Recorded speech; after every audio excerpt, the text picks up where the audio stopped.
Welcome back, everyone, and thank you for joining us today for another episode. If you've been thinking about getting a dog, this could be the video that you've been waiting for. I'm here today with Bethany Preud'homme from PHDOGS of Riverside, California, and not only is she an exceptional dog trainer, she also breeds working Belgian Shepherds under the kennel name Dupaloo. She's going to be covering some important information that you need to know, as well as the questions you should be asking and the red flags you should look out for. Be sure to stick around for some bonus material where she'll also be discussing getting a dog from a rescue or shelter.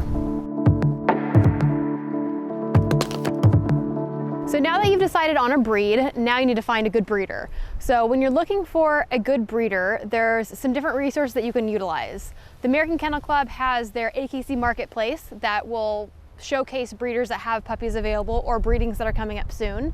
You can also check with whatever sport that you're looking to get into. So if you're looking to get into agility, look at the agility score sheets or ask your local club who's producing good dogs and who may have a dog that would fit what you're looking for. If you're looking to get into hunting, go find a hunting club. Each breed will also have a breed club, and that's a good resource. Most of those breed clubs will have websites with a list of breeders that follow all the health testing on their breed on their website. Other resources, you can contact your veterinarian. Most veterinarians will be able to tell you which breeders to steer clear of, and also be able to give you recommendations on breeders that use their services, that they're reputable.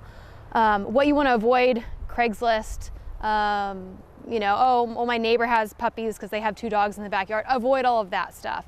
You want to find a breeder that has experience and is producing dogs that are what you're looking for. You want to make sure that their dogs are health tested. Each breed will have different recommendations or requirements for health testing for their breed club or what is recommended for that breed. Some different breeds are predisposed to different issues. So find out what health testing is recommended for your breed, and then make sure whatever breeder you're looking for has those health testing. The Orthopedic Foundation for Animals does hips and elbows and eye certificates or certifications, and all of that information is public. So for hips and elbows testing, for example, there's 2 main organizations. You've got the Orthopedic Foundation for Animals and you've got PennHip. PennHip is private, which means if I go take my dog in to get his hips done and he has severe dysplasia, that information is not public unless I want to tell people. If I send my dog's hips into the Orthopedic Foundation for Animals, my dog has hip dysplasia, that goes on their website. So I personally prefer the Orthopedic Foundation for Animals, or OFA.org, and without even contacting the breeder, you should be able to search a couple of their dogs' name in their database, and the health testing will pop up. So it's a good way to be able to kind of fact check the breeder to make sure that their health testing is being done. With that being said, if I have a dog named Pluto, his registered name might be Jumping Over the Moon. So make sure you know what the registered name is, because Pluto may not show up on that database, but it's because you're looking for the wrong dog, not necessarily because they didn't do that testing. So number 1 is health testing. Number 2, find out what their goals of their breeding program is. And their goal of their breeding program should match your goal of what you're looking for in your next dog. So if I'm looking for a dog that does search and rescue, I'm going to find a breeder that breeds dogs that will do well in search and rescue, which means they have to be environmentally confident, they have to be comfortable walking on different surfaces, they can't be shy of loud noises, they have to be friendly with people, and they have to be motivated. So without saying I'm looking for a search and rescue dog, I want to ask them, what kind of dogs do you produce? If they are giving me qualities that would make a good search and rescue dog, then I can, after I've asked them that question, then I can tell them I'm looking for a dog for search and rescue. Have any of your dogs done that before? And then they can tell you yes or no. Just because a breeder hasn't produced search and rescue dogs doesn't mean that a puppy can't, but if you want a sure thing, it's better to find a breeder that has produced that. If you are looking for a family pet, I want to make sure that I ask the breeder, how are your dogs with kids? If they are shy with kids, if they bark at kids, that's probably not a breeder that I'm going to choose to be my family pet. When I'm looking for a family pet, I'm looking for a dog that the parents don't have any issues with resource guarding. I want to make sure that they're confident and they're friendly. They're not aggressive when people come to the door, because most families will have a very busy household. So just make sure that the goals of the breeder align with your goals in terms of what you're looking for in a dog. So when I'm also looking for a breeder, I don't like to pick out my own puppies. I like the breeder to pick the puppy for me. Good breeders will not let you pick out their puppy or your puppy. So if I am looking for a dog, most good breeders will have like a puppy matchmaker or a questionnaire that you will fill out. It's almost impossible for me to evaluate a litter and pick a puppy with spending 20 minutes with them. If I'm looking for a dog for detection, I want a dog that's bouncing off the walls energy and will do anything for a ball or food. If I go and visit the litter and the puppies have been running around for an hour and maybe there's only one puppy that still has energy, I would go, oh, that's the best puppy, I want this one. Well, maybe that one wasn't running around with all the other puppies and this one is actually the sleeper. And when the breeder was playing with them, that one was taking a nap, and now the active ones are sleeping because they've been playing for the last hour. So now the sleeper seems like he has the most energy. So it's almost impossible to go and visit a breeder for 15 minutes, even an hour, and have a good idea of temperament. A good breeder will spend a lot of time with the puppies for the first 8 weeks. So they have the best idea in terms of temperament and personality. The other thing with puppies is they change a lot. So there's certain temperament tests like the Vollard test that is supposed to give you a good idea, that's done at 7.5 weeks, that checks sociability, the dog's desire to retrieve, their physical sensitivity, their pack drive. It's supposed to test all of those things. Well, based on the research, it really isn't a predictor of future temperament. The earliest that I think the research has been done that shows real future temperament predictions is done around 4 to 5 months. Most breeders aren't going to hold on to their dogs till 4 to 5 months. A good breeder will also not let their puppies go home before 8 weeks. During those first 8 weeks, the puppies need to learn communication with each other, and also they learn a lot from the mom. So I want to make sure that the breeder is not letting their puppies go before 8 weeks. So the breeder should pick the puppy for you, have some kind of a matchmaker, and it shouldn't be based on a list of, well, I have the first deposit down, so I get first pick. That used to be the way that it was, but now good breeders, they're not doing that anymore. The other reason why I personally don't let people pick their own puppies is because people pick based on looks as well. Well, looks will change. In golden retrievers, puppies tend to start really light and they get darker when they get older. In my breed, they start really dark, they get lighter, and then they get darker. Some people will pick the puppy because he has a little white on his foot or a little white on his chest. Well, that's not going to make this puppy a good pet for you. Temperament, behavior, genetics, all of that stuff is important. So because people are automatically drawn, like I personally love the color red, so I'm always drawn with a puppy with a red collar. I know that personal preference, so if I'm going to keep a puppy out of one of my litters, none of the puppies get red collars. So that way I don't pick based on color. So a good breeder will also have a contract. On that contract, it'll have the dog's information, the registration number, microchip, and then it will also have all of the different scenarios that may occur in the dog's life. So if for whatever reason the buyer and the new puppy owner cannot keep the puppy, what happens to the puppy? In my situation, or good breeder situation, they will always take their dogs back. Not giving a refund is not necessarily a sign of a bad breeder, but they will always take their puppies back. So don't expect to get a refund if you have to give your puppy back, but the breeder should always take the puppy back. Good breeders won't litter. They won't have their puppies ever go to a shelter. In my contract, it says if for any reason you are unable to keep the puppy either comes back to me, or if you have a good friend, the puppy can also go to the other person. They don't have to come back to me, but they're never allowed to go to a rescue or end up in an animal shelter. The other thing that should be in the contract is spay and neuter, if that is something that they want to do, but not premature spay and neuter. So a lot of vets are still recommending pediatric spays and neuters, and it is not recommended anymore in terms of physical, developmental, and developmental mentally. So in my contract personally, dogs aren't allowed to be spayed or neutered until at least 1.5 years. 2 years is ideal. If they spay or neuter too early, my health contract is void, because if you spay and neuter at 7 weeks of age, there's been research done where the dogs actually grow unproportionally, and they have more tension and more issues with like soft tissue tears, CCL issues, and things like that. So it's not ideal to neuter before a 1.5 years, if you're going to neuter at all.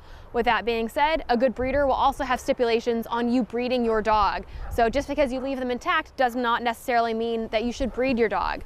So in my case, if you're going to have breeding rights on your dog, the dog has to be titled in a dog sport. You have to have your health testing done, and whatever dog you breed with also has to be titled and have health testing done. And for me, that's the bare minimum in terms of what to look for when you're breeding the dog. So I don't just let everybody breed their dogs, but I also don't make them spay or neuter their dogs. You have to be responsible about it. If you don't trust the breeder and the breeder doesn't trust you in terms of keeping your dog intact or not neutering, then you probably shouldn't get a dog from them. Avoid any breeders that spay and neuter before you get the dog especially, but if they have a stipulation saying that you have to spay or neuter by 6 months, find somebody else. If you're looking for a pet, it still matters because, again, if you're playing in the backyard and the dog twists and turns, playing ball, they're more likely to get that CCL tear if they were spayed and neutered too young. Another thing that you want to look for in the contract is just some kind of a health guarantee saying that the dog has been given age-appropriate vaccinations, that they're healthy, maybe even had a vet check them over before they go, and if they've had any kind of dewormings.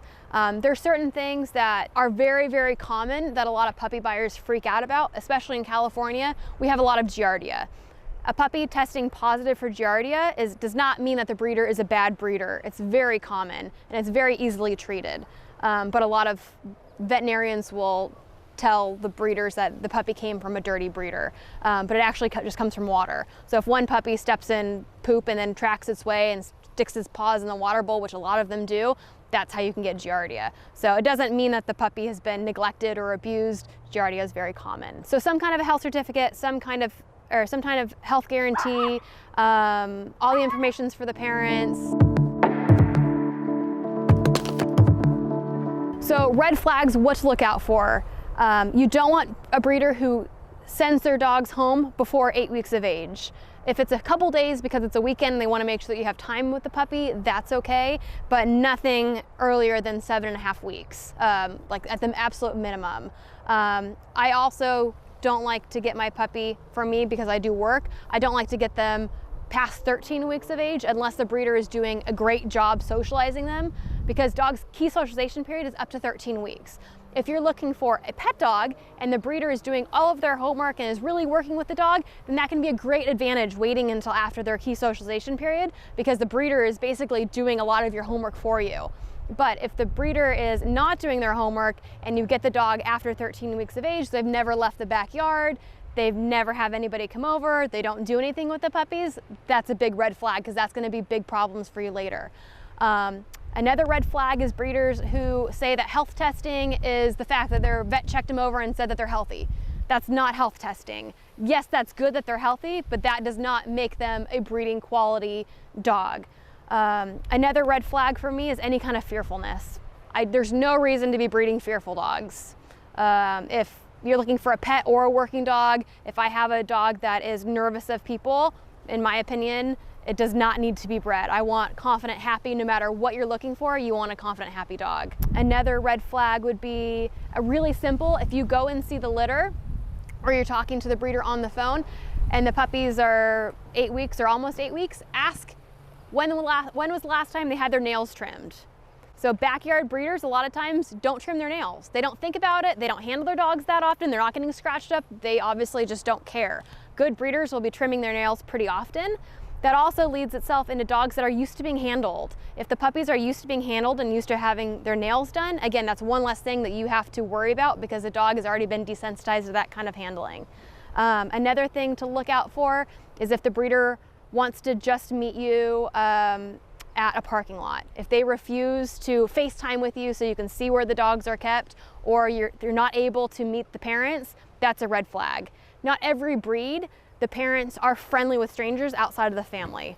Like if I'm going to look for a Boerboel breeder, a Rottweiler breeder, any of the really protective breeds, Cane Corsos, I don't expect to be able to pet mom and dad, but I would like to at least be able to see them. If they will not let me see them, I'll ask, oh, why do you say that? If they say, it's because I'm worried right now with coronavirus. Okay, let's FaceTime. I like to be able to see them. If they won't show you the dogs, I'll pass on that. For me, that's a red flag. If the person doesn't want strangers coming to their house, I totally understand. Again, you should be able to FaceTime and at least see the dogs, and that'll kind of give you an idea. If you have any kind of a bad feeling or a bad intuition, listen to it. Pass that breeder. There's always somebody else. There's always going to be another litter. A lot of times those intuitions are there, or that kind of bad feeling is there for a reason. Always listen to your gut. Another thing is, if the breeder hasn't done any deworming, if they haven't done any vaccinations, ask them why. Some of the breeders now are following Dr. Gene Dodd's protocols, which call for later vaccinations, which is fine. But I want to know, are they actually following that, or are they just saving money because they don't want to spend the money on vaccinating their litter? Another red flag is no papers. If the litter doesn't come with registration papers, that usually means that the parents do not have breeding rights. And if the parents don't have breeding rights, that means that the breeder is not responsible, not reputable, pass on it. When you actually go visit the puppies, look at the puppies. Are they dirty? Do they smell? Do they look healthy? Is their coat dull or dry? Are they kept in clean conditions? Do they look happy? Take all of those things in consideration. Other red flags would be also the condition of the parents. How often are they breeding? A lot of people think that breeding back to back is a bad thing, but now reproduction specialists are actually saying it's physically better for the female dog to breed back to back and then spay when you're finished. So find out if they are having multiple litters. Why are they having multiple litters? If they say, oh, because it's actually the best thing for the female, and they know the why, then that's okay. If they're having back-to-back litters because they want more money from the puppies, again, red flag, pass. Look at the price. Too cheap is usually a problem. Too expensive can also be a problem. Find out what the average price is and get a feel, why do you charge that much for your puppies? If the puppies are very expensive because they have all kinds of health testing and they do all kinds of stuff with them, then that money is worth it up front. It's better to spend more money up front for a well-bred puppy than to go for a cheaper breeder and then have to spend more money on veterinary bills and training later. Another red flag are breeders breeding for color or off-standard colors. So a really popular thing right now, like a very popular breed that's a good example, are French Bulldogs. French Bulldogs do not naturally come in Merle. Other disqualifying colors, like in France, are the blue dogs or the gray dogs, the Duluth with the silver, the gray nose. Anybody who is breeding for color is generally not breeding for temperament. So if they're breeding silver labs, Merle French Bulldogs, anything that's not standard, white German Shepherds, white Dobermans, anything like that, pass on it. There are certain colors that pop up naturally, but if you are getting, for example, the blue color, which is essentially dilute black, if you have two fawn dogs that carry that blue color, even though they're both healthy, both health tested and everything, they can still produce a blue puppy. It's what the breeder does with that blue puppy is what tells me if the breeder is reputable or not. If that blue puppy, who is, in terms of the standard, undesirable, again, totally fine as a pet, but undesirable, a good breeder will not sell that puppy with breeding rights. A breeder that's selling puppies for the wrong reason, they will sell that blue puppy for even more money because it's rare.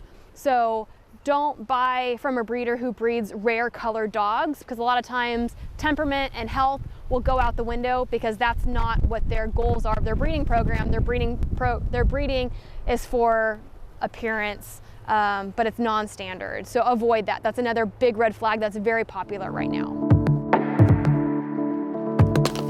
So when you're looking for a breeder, not every breeder is going to be within close driving distance, and shipping may be necessary. Not every breeder will ship puppies.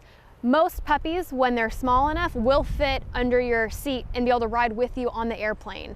So if you have talked to the breeder, you're in love with the breeder, you have a good litter that you're interested in, you have your deposit down, fly out and go pick up your puppy. There's lots of good ground transport that is also available. Now, I say good ground transport because there's also lots of horror stories, so make sure whatever ground transport that you choose you do a lot of research, you talk to other clients that have had good experiences and find out if that's the right choice for you. I'm very fortunate. I have a really good local company called Four-Legged Kids Pet Transport that I use whenever I have shipping. So I'm very fortunate that they're local and they do a great job.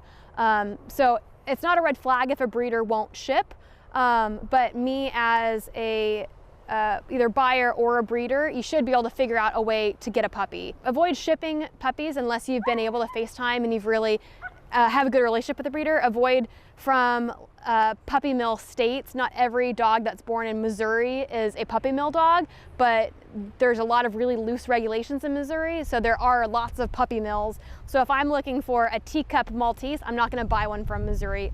At least I'm less likely to, because they're more likely, again, they're breeding for an abnormal size, and it's coming from a state that is more prone to have puppy mills. So if you are shipping a puppy and you're not able to go visit, make sure that you're able to FaceTime, talk to the breeder, get video live. Don't have them send pictures, get live video. If they're not willing to do live video, again, red flag, pass.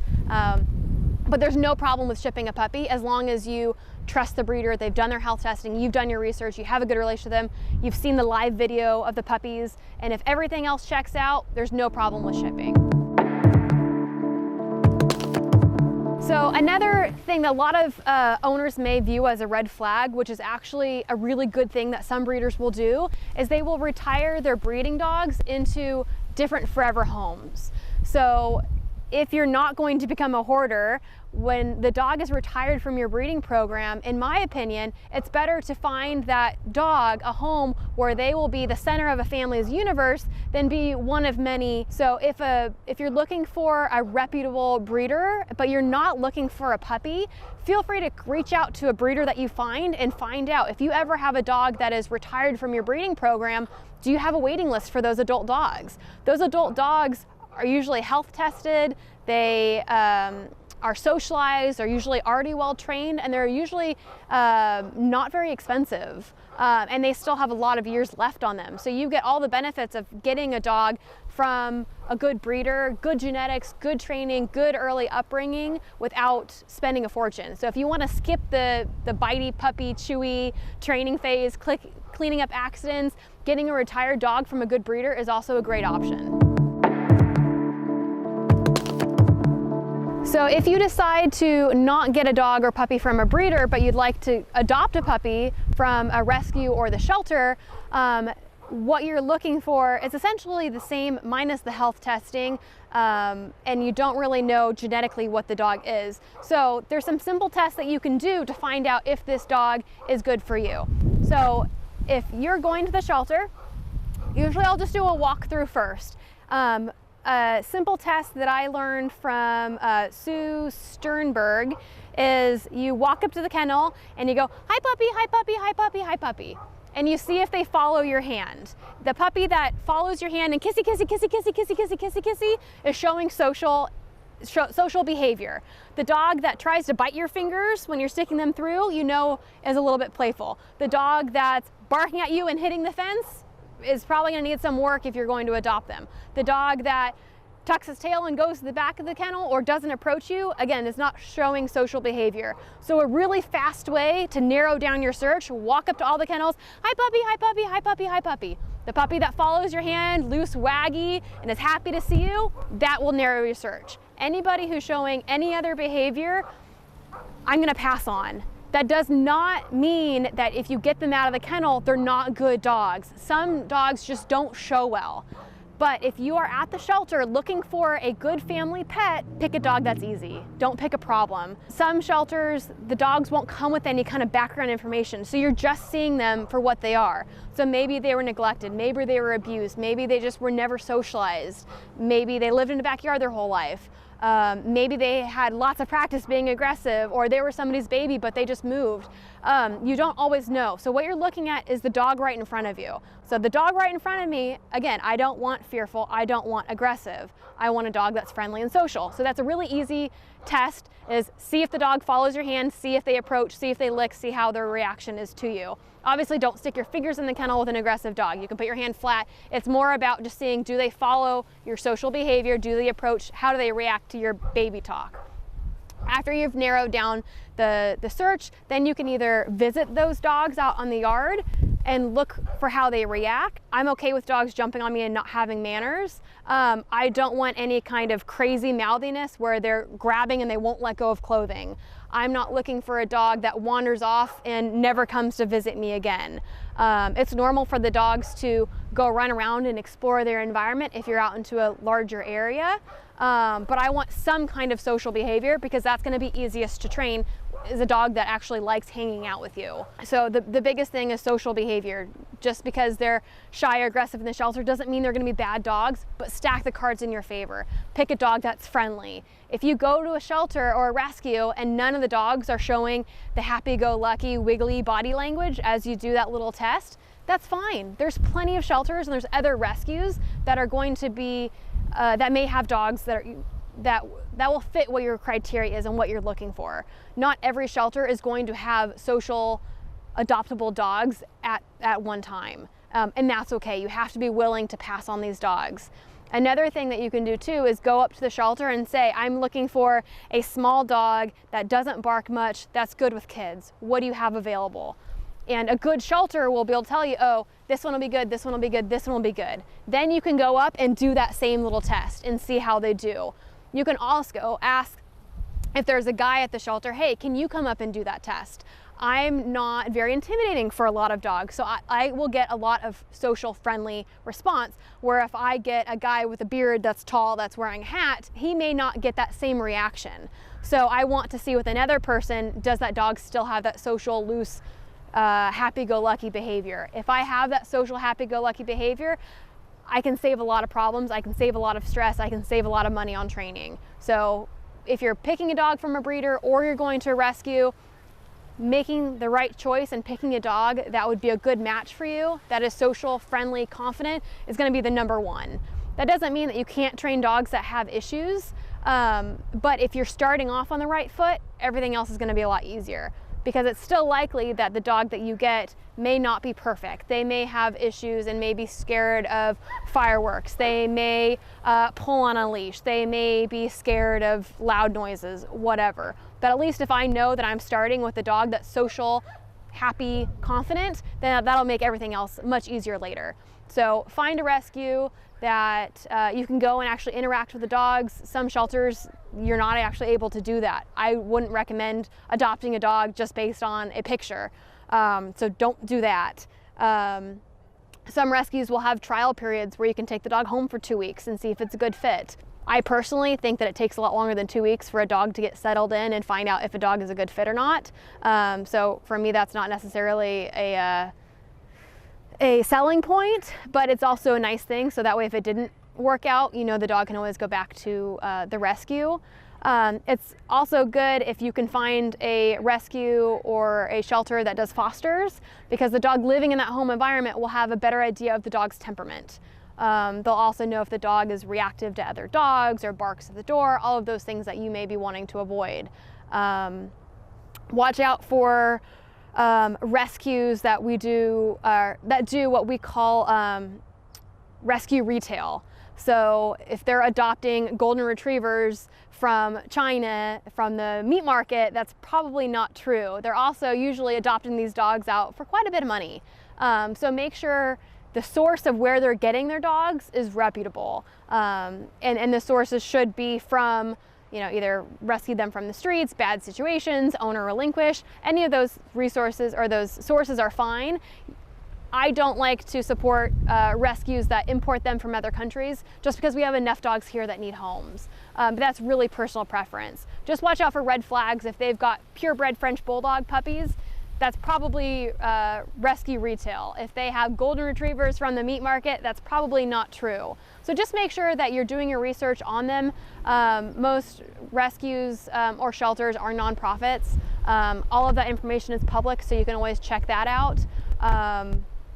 Make sure that if you're getting a puppy, you can even have a trainer go with you to look at the dog to make sure that the puppy would be a good fit and kind of have a better idea of temperament. But just make sure you're picking a dog that isn't showing any red flags right off the bat. I know that a lot of people want to pick the dog that's shy, that's hiding in the corner because they feel bad for him, But when you're choosing a dog to have a relationship for the next 15 years or 14 years, you shouldn't pick a dog that you pity. So you would never marry somebody because you feel bad for them, right? Let's not do that with our dogs either. You want to pick a dog because they are going to be good in your relationship, that you guys can live your lives and be happy together. So don't pick a dog that you feel bad for, or he looks like you abuse, or you want to save them.